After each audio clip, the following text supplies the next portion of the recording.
Muy buenos días a todos. Es un gusto saludarlos nuevamente. El tema que vamos a tratar en esta ocasión es referente a lo que es el análisis estadístico integral. Análisis estadístico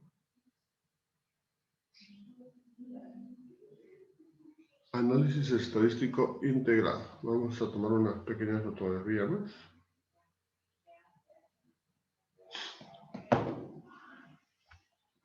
Es el tema que nos manda a trabajar el bloque número 5 de nuestra clase de evaluación de los aprendizajes 2. Lo que se ha trabajado, es, ustedes saben,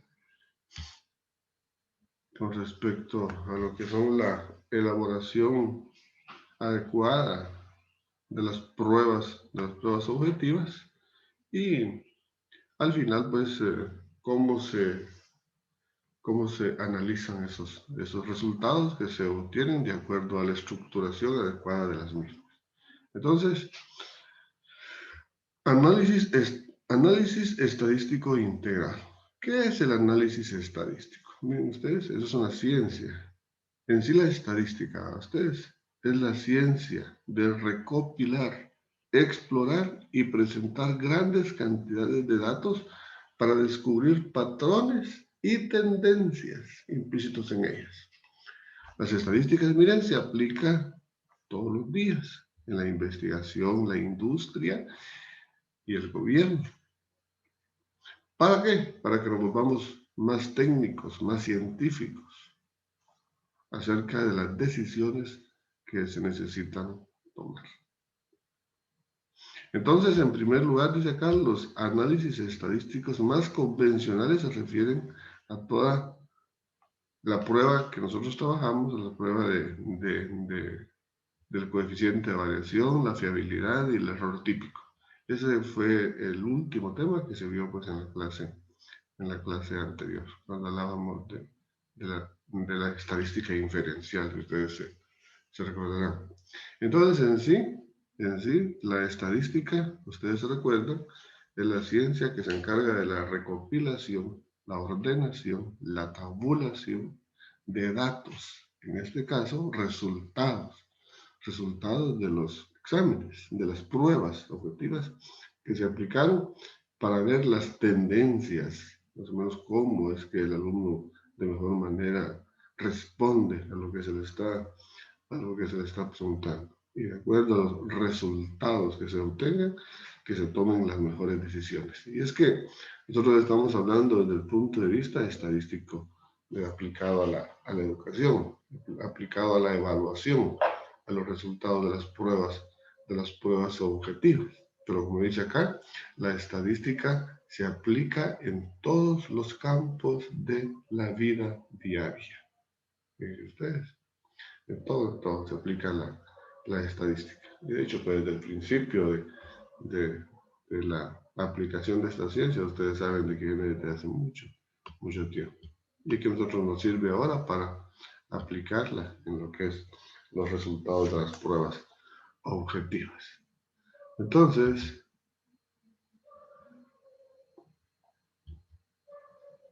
en primer lugar, los análisis estadísticos más convencionales se refieren a todo tipo de prueba. Entonces, vamos a escuchar acá a la primera compañera, Jocelyn González, que nos lea esta diapositiva, por favor.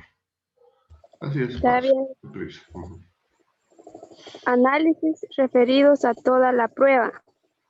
Además de los datos descriptivos básicos, como son la medida aritmética y la desviación típica, podemos calcular el coeficiente de fiabilidad y el error típico. Permítame, Coeficiente de fiabilidad. Exacto. Dice como son la media aritmética, ¿verdad que sí? No es la medida, ¿no? Que la media aritmética, que fue lo que ustedes trabajaron. Y también la desviación típica, eso lo trabajamos en la última clase de anterior de eso, ¿ya? Sigamos, Jocelyn, un El coeficiente de... coeficiente de fiabilidad. El coeficiente de fiabilidad es una estimación de la correlación esperada con una prueba semejante y por lo tanto este coeficiente de fiabilidad indica en qué medida un examen semejante los alumnos hubieran quedado ordenados de manera parecida. Para Exacto. interpretar estos coeficientes de fiabilidad en exámenes convencionales o pruebas de rendimiento, hay que tener en cuenta tres factores que inciden en la magnitud de este coeficiente. Uh-huh. 1. La homogeneidad de los ítems. En la Uh-huh. medida en que los ítems midan lo mismo, la fiabilidad será mayor. Con preguntas muy distintas y poco relacionadas entre sí, la fiabilidad será más baja. Así 2. es. Las diferencias entre los examinados, homogeneidad de la muestra. Si los sujetos tienen resultados muy parecidos, la fiabilidad bajará. No se puede clasificar, ordenar bien a los muy semejantes. Uh-huh. 3. El número de ítems, porque a mayor número de ítems, los alumnos quedarán mejor diferenciados. Uh-huh. El error típico de las puntuaciones individuales.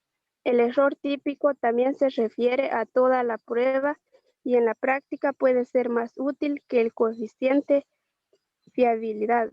Suele denominarse error típico de la mediación y se aplica a cada resultado individual. El error típico se deriva del coeficiente de fiabilidad y viene a indicar el margen probable de oscilación de las puntuaciones de cada sujeto de unas ocasiones a otras en exámenes hipotéticamente semejantes. Podríamos denominarlo informalmente el coeficiente de buena mala suerte. Así es. Muchas gracias, Jocelyn. Entonces, mire, el coeficiente de fiabilidad es el coeficiente de variabilidad que decíamos nosotros. Recuerden que sacamos, que trabajamos al final con la media, trabajamos la desviación estándar y el coeficiente de variación, es el coeficiente de fiabilidad, que es lo que está mencionando, de variabilidad que está mencionando aquí el texto. Entonces, y dice que ese coeficiente pues, nos sirve para medir los resultados de una manera que nosotros podamos hacer interpretaciones y comparaciones entre los estudiantes. Pero para interpretar esos coeficientes, dice, en exámenes convencionales y en las pruebas de rendimiento se deben tomar en cuenta tres factores principales. La homogeneidad de las preguntas. Lo que decíamos nosotros, no podemos nosotros establecer pruebas que no sean objetivas. Para que sean objetivas tienen que ser los ítems, tienen que ser homogéneos, de una misma clase de ítems. No colocar ítems diferentes en una misma serie. La diferencia entre los estudiantes. Pero si todos somos estudiantes, todos están al mismo nivel, pues poco vamos a medir. Entonces, se toman estudiantes de diferentes sectores, de diferentes lugares, para ver realmente las diferencias entre el mayor y el menor. Porque si todos tienen la misma calificación, no vamos a lograr medir nada. Por ejemplo, cuando nosotros veíamos datos de alumnos que tenían de entre 40 puntos hasta 100 puntos. ¿De acuerdo? Y ahí miramos nosotros las diferencias que se dan en las gráficas, cómo se venían, cuántos estaban entre 40 y 60 y 50, cuántos entre 51 y 60 y así. Se veían nosotros los cambios y lográbamos ver cuáles eran las razones de esas diferencias. Bueno, sencillamente, pues esa fue la forma de responder. Y entonces, y que el número de ítems no sea muy pequeño para que el alumno tenga chance, para que nosotros tengamos chance de ver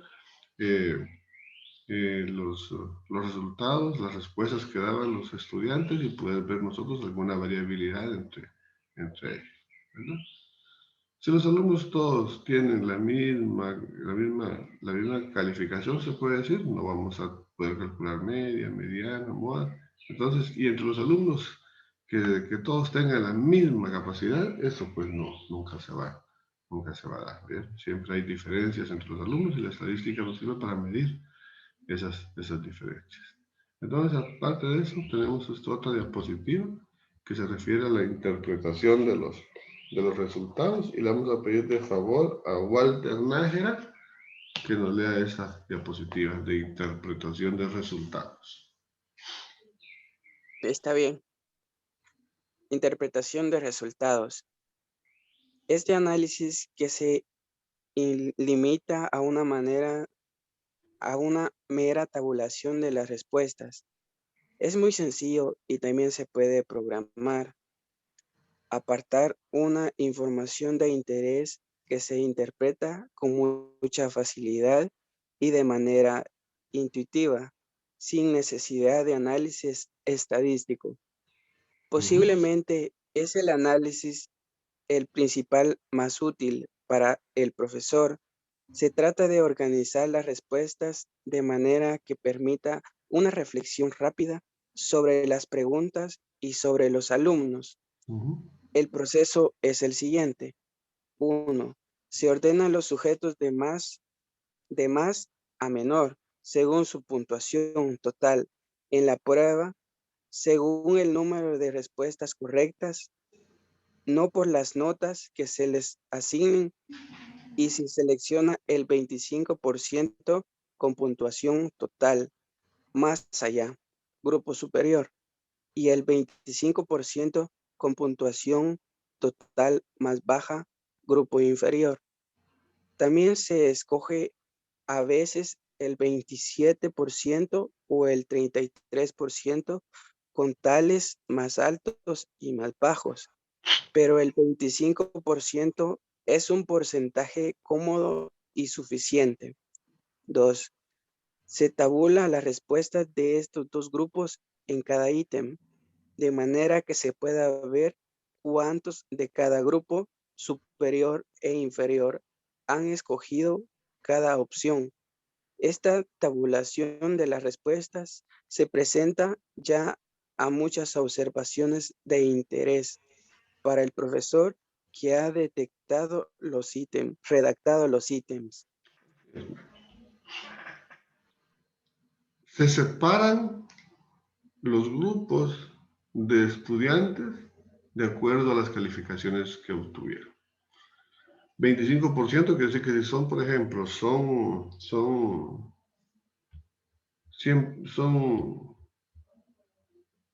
60 estudiantes. Hacemos grupos de 15 pruebas.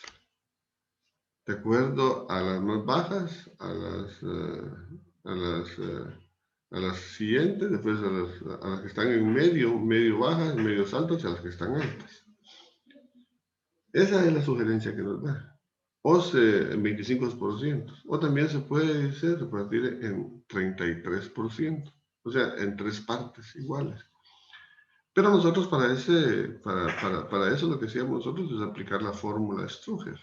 Cuando aplicábamos la fórmula ¿recuerdan? El número de clases, amplitud del intervalo y nosotros con el rango y con el número de clases sacábamos la amplitud del intervalo. Entonces nosotros no dividíamos en 25%, ¿no? Que nosotros sacábamos el intervalo, que es un poco más científico. Esta recomendación es puramente técnica, donde ustedes dividen los grupos y ustedes de manera convencional ustedes trabajan los grupos de estudiantes. Pero nosotros aprendimos en nuestra clase que esto se trabaja a través de unas fórmulas de primero, amplitud del intervalo, número de clases. Primero era el rango, que era la diferencia entre el dato menor y el dato mayor, ¿se recuerdan? Entre el dato mayor menos el dato menor. Después buscábamos el número de clases. Y cuando dividíamos el rango dentro del número de clases, nos daba la amplitud del intervalo. Y nos evitábamos esto de sacar porcentajes. Entonces ahí nos daban qué estudiantes estaban en una nota, qué estudiantes estaban en otra, y así sucesivamente íbamos haciendo nuestro análisis estadístico. Entonces,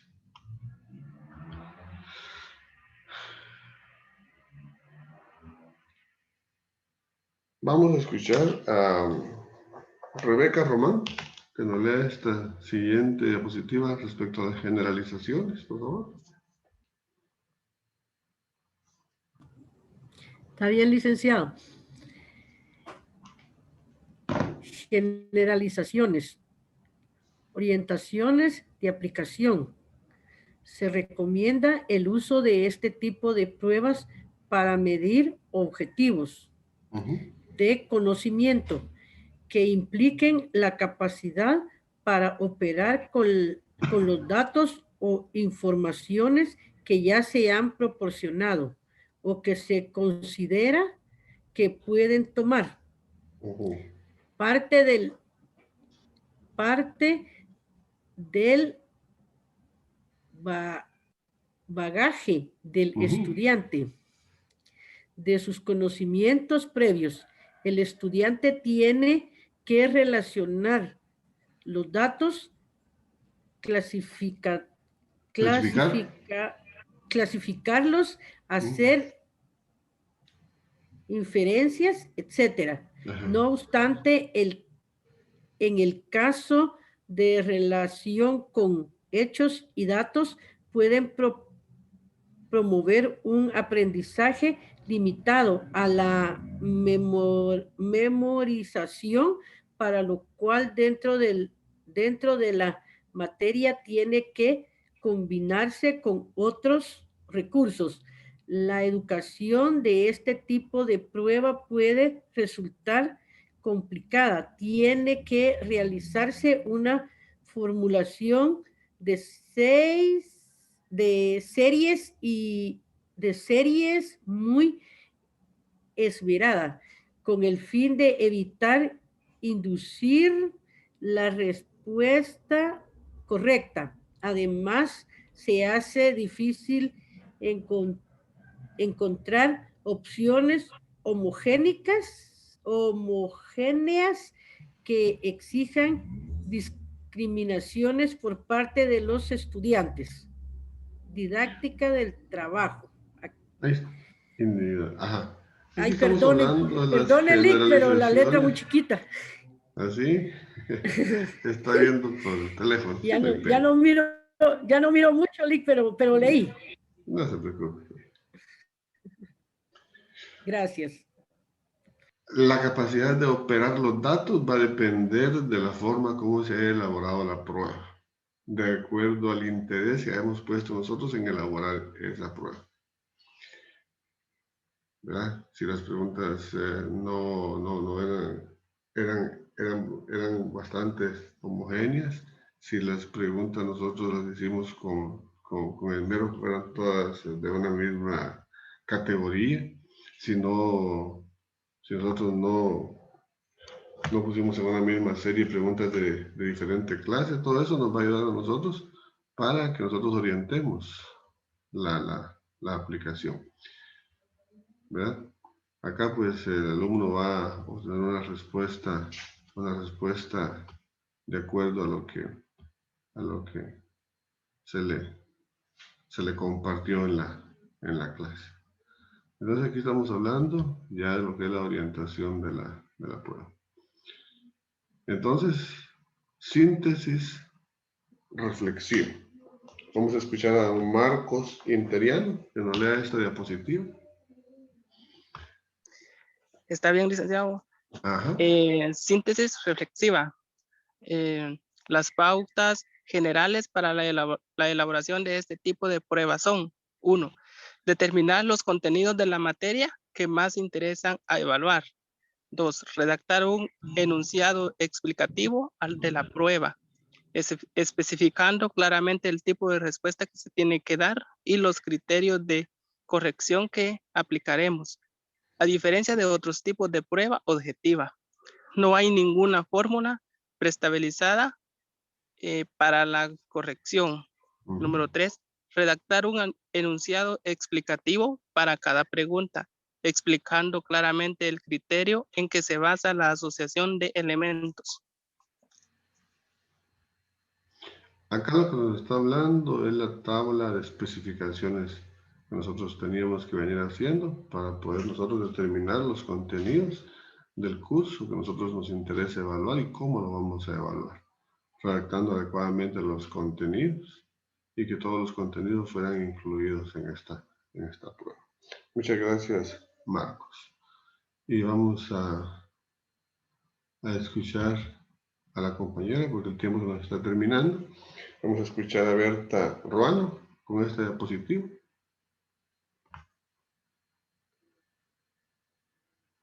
¿Está por ahí Berta Ruano?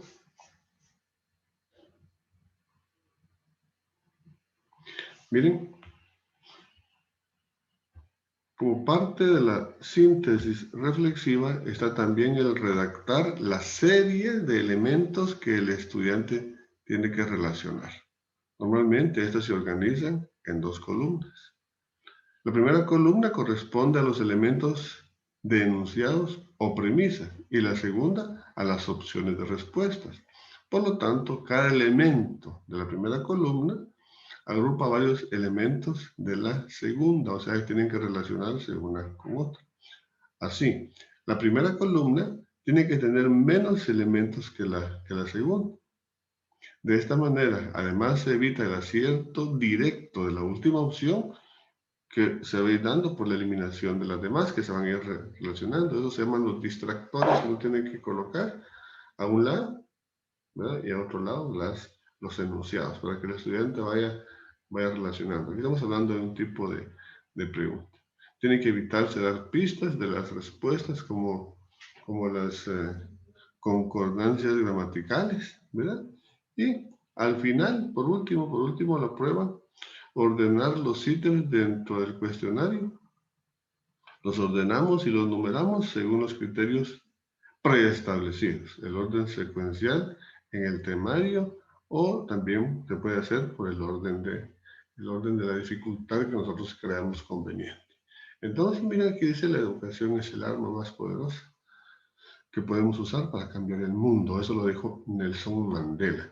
El tiempo se nos va a terminar, por eso fue que leímos un poquito rápido la última diapositiva. Y igual nos quedamos un ratito a la espera de que la presentación se grabe. Yo les subo el link y nos volvemos a conectar para finalizar la clase, ¿bien? Para la segunda parte de la clase y finalizar. Muchas gracias a todos los que colaboraron. Ojalá hayan llevado la lectura. Hay palabritas que se dijeron que no eran las correctas, pero ustedes llevaban la lectura y yo sabía que la llevaban. ¿Bien? Entonces, por ahí estamos y vamos a